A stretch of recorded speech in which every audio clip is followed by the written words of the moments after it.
Why you should watch this video until the end. Let me ask you something. Have you ever felt stuck in your own mind? Maybe you've been consumed by anger, overwhelmed by anxiety, or weighed down by heartbreak. It feels real, intense, and sometimes unbearable. But what if I told you that the source of all this suffering is not what you think it is? What if everything you believe about yourself, your emotions, and the world around you is built on a fundamental illusion? In this video, we're going to explore one of the most profound teachings of the Buddha, the wisdom of emptiness, Śūnyatā. This concept has the power to completely shift how you experience life.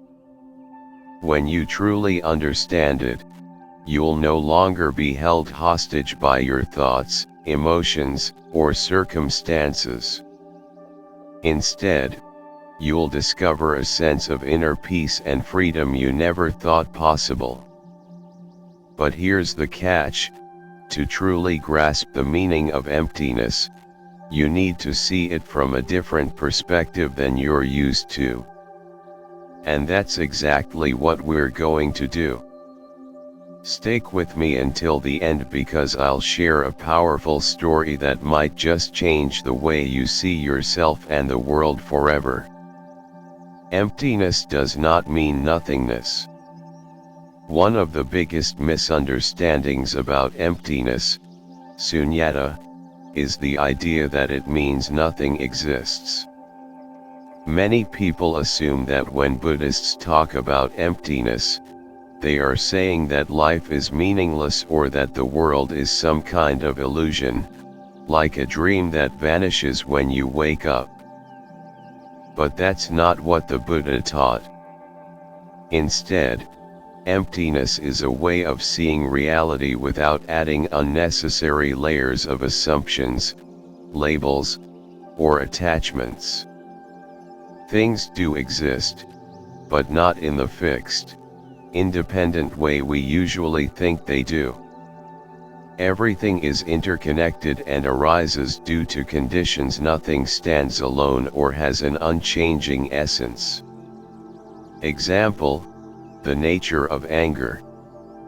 Imagine you're meditating, and suddenly, a wave of anger rises in your mind.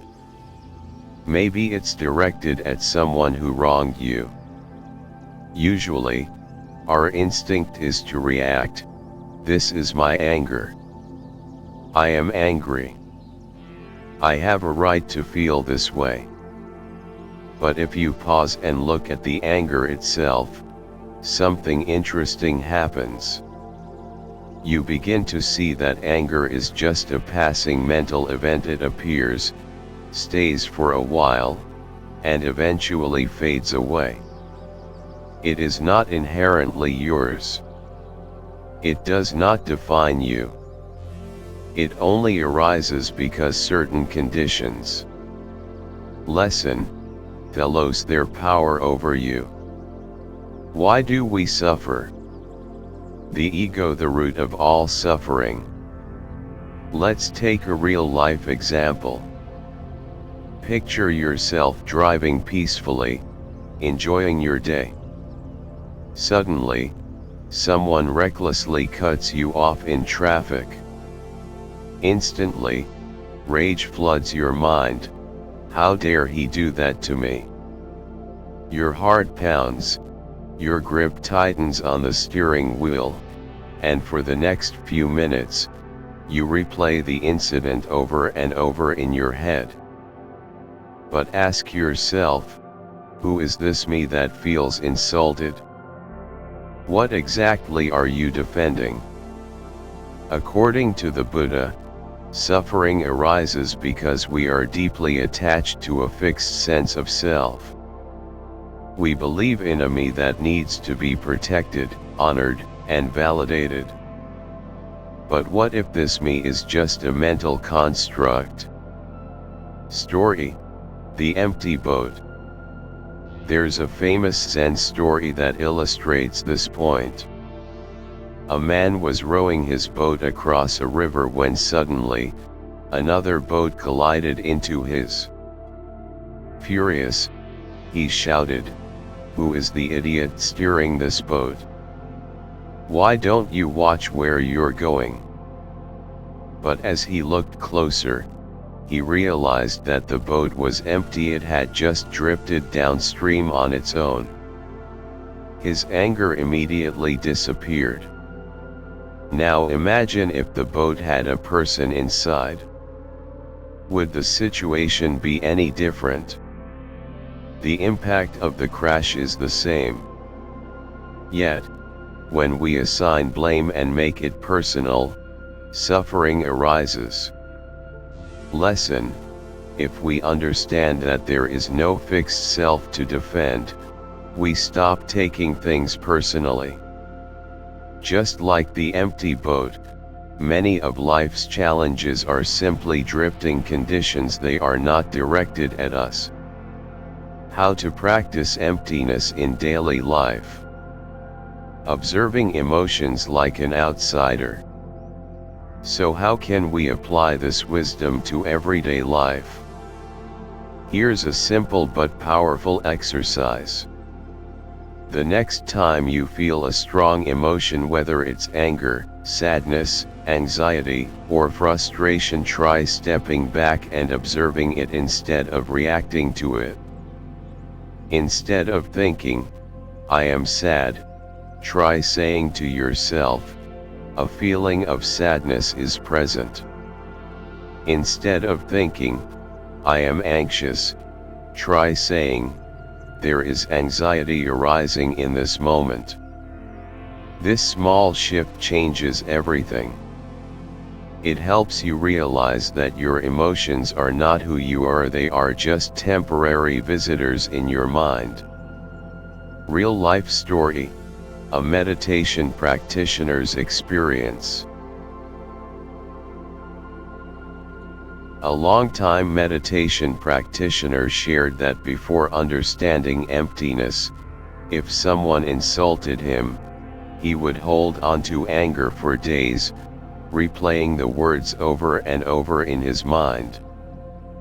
But after learning to observe emotions as temporary phenomena, he found that he could let go of anger in just minutes. He would notice the insult, acknowledge the irritation, and then simply let it pass, just like clouds moving across the sky.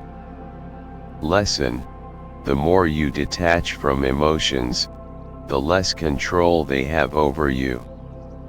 You don't have to suppress them or fight them, just let them rise and fall naturally. Understanding emptiness correctly. Common misconceptions about emptiness. A lot of people misunderstand emptiness in two major ways. Thinking that emptiness means nothing exists. This can lead to nihilism, where people believe that life has no meaning, morality doesn't matter, and nothing is real. But emptiness does not mean non-existence. It simply means that everything is interdependent and impermanent. Believing that emptiness is an ultimate truth to cling to. Ironically, some people turn emptiness itself into a belief system. They think, if everything is empty, I don't have to care about anything. This is just another kind of attachment. The Buddha never told us to deny reality. Instead, he taught us to see it clearly, without illusion. Lesson: emptiness is not a doctrine, it's a way of seeing things as they really are. The wisdom of emptiness leads to true freedom. Emptiness and liberation. When you deeply understand emptiness, you stop being controlled by attachment, aversion, and ignorance. This is what true freedom feels like. Story: The Zen Master and the Teacup. A Zen master once held up a beautifully crafted teacup and said, "I consider this cup already broken. Every time I use it, I appreciate it. But when it eventually shatters, I will not grieve." At first, his students were confused. Why would he consider something broken when it was still perfectly intact? But the master explained, everything is already in the process of changing. Nothing lasts forever. When we accept this, we stop clinging, and we find peace. Lesson: clinging is what creates suffering. When we let go of our need to hold on to things, we experience true liberation. Final takeaways. Emptiness does not mean non-existence, it means things do not have fixed, independent identities. The ego is the root of suffering. When we stop defending a false sense of self, we become free. Observing emotions with detachment allows us to let go of suffering more easily. Misunderstanding emptiness can lead to nihilism or new forms of attachment. The key is balance. When we fully embrace impermanence, we find peace and joy in the present moment.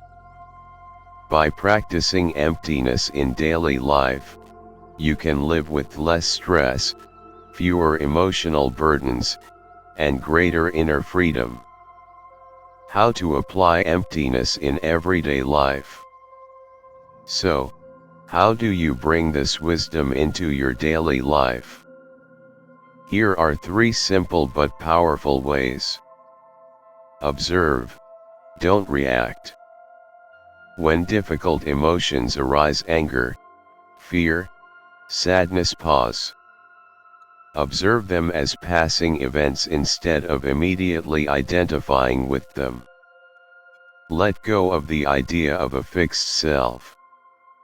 Understand that who you think you are is not permanent, it's just a flow of conditions, constantly changing.